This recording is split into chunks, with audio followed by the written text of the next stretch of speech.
voz de Maria, minha alma anestesia, como um bálsamo escorre sobre as feridas e as alivia. A voz de Maria, doce melodia. Dogma da maternidade divina de Maria. Ao entrar na casa, viram o menino com Maria, sua mãe, e prostrando-se, o homenagearam. A maternidade divina de Maria é o primeiro e o maior título da Virgem Maria, em virtude do qual ela recebeu todos os privilégios dos quais é adornada.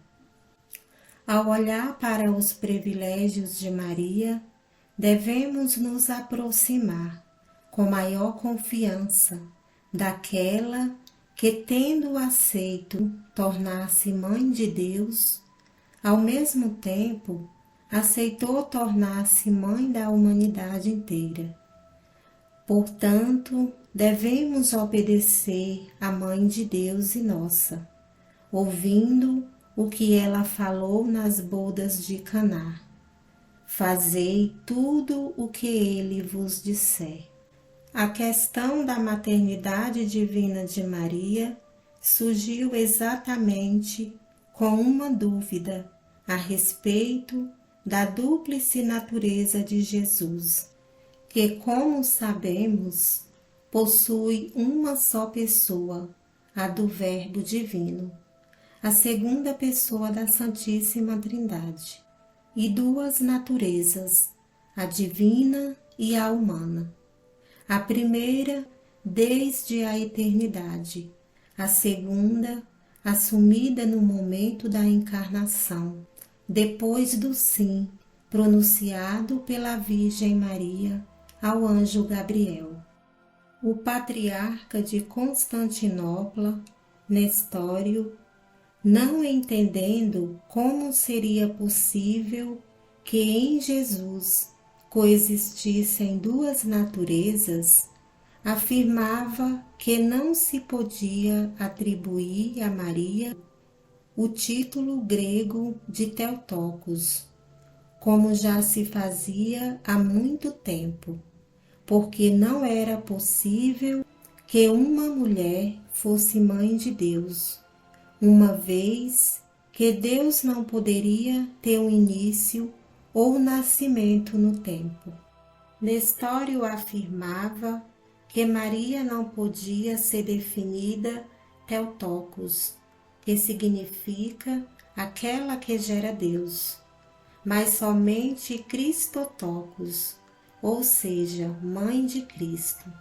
Porém, aceitar essa tese significava negar que Jesus tivesse tido realmente duas naturezas unidas e comunicantes entre si, ou significava afirmar que Jesus tivesse tido duas pessoas e duas naturezas, como Nestório queria. Por isso, Maria havia tido no seio a pessoa humana de Cristo.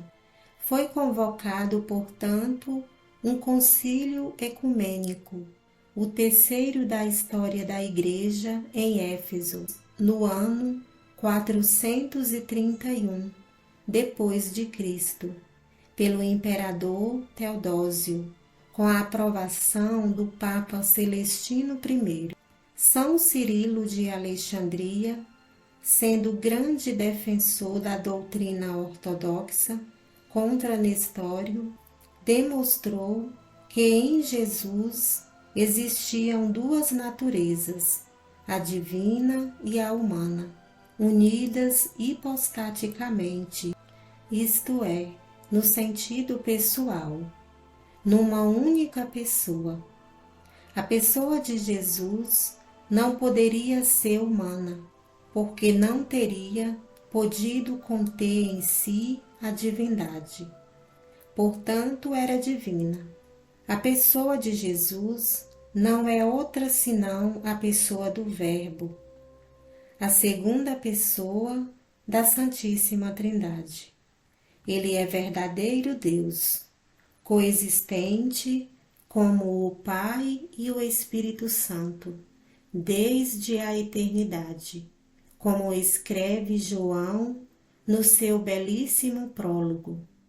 No princípio era o Verbo, e o Verbo estava com Deus, e o Verbo era Deus. São Cirilo explica que as duas naturezas comunicam as linguagens, ou seja, as propriedades humanas e divinas. Há um só sujeito. A natureza humana de Jesus não forma, portanto, um sujeito em si. Não possui a personalidade humana, como se realiza para nós, mas pertence à pessoa divina do Verbo.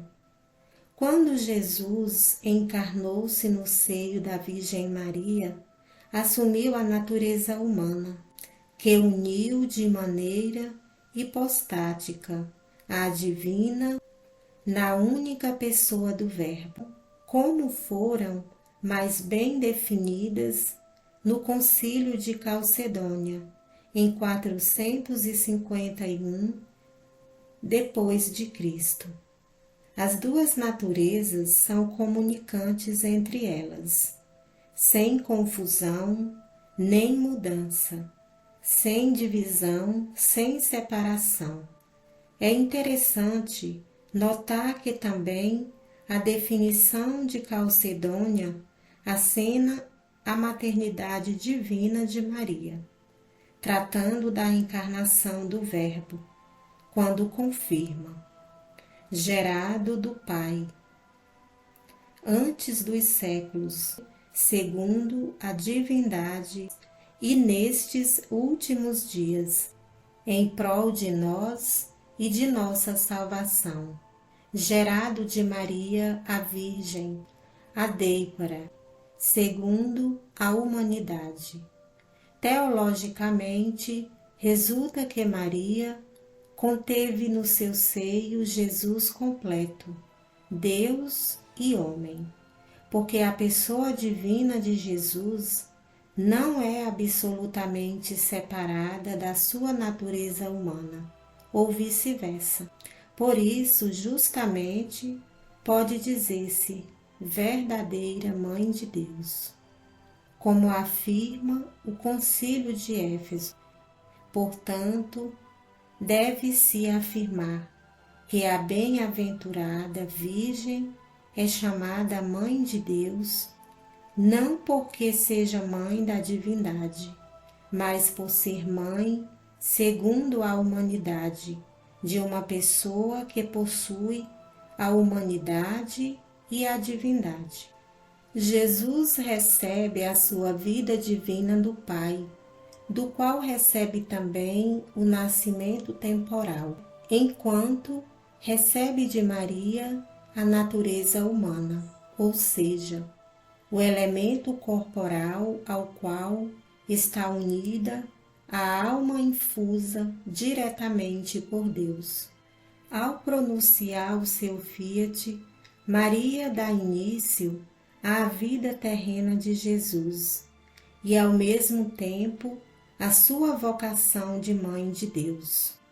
Maria foi escolhida como via por meio da qual o Filho de Deus veio ao mundo.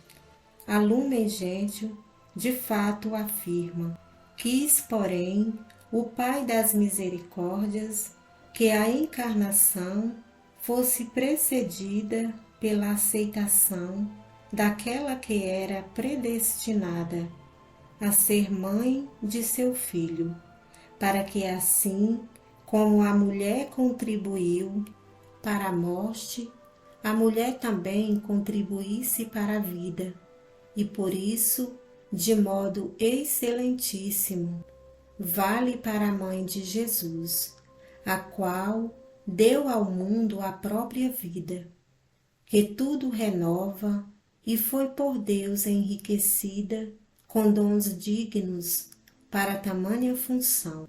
Daí não admira que, nos santos padres, prevalecesse o costume de chamar a Mãe de Deus, toda santa, imune de toda mancha de pecado, como que plasmada pelo Espírito Santo e formada nova criatura. O dogma de Maria, Mãe de Deus, foi proclamado solenemente no primeiro concílio de Éfeso, em 431, no século V. Com a reforma litúrgica de 1969, a maternidade de Maria passou a ser celebrada no dia 1º de janeiro. Nesta mesma data se inicia o calendário civil. O Papa Paulo VI instituiu para a mesma data o Dia Mundial da Paz.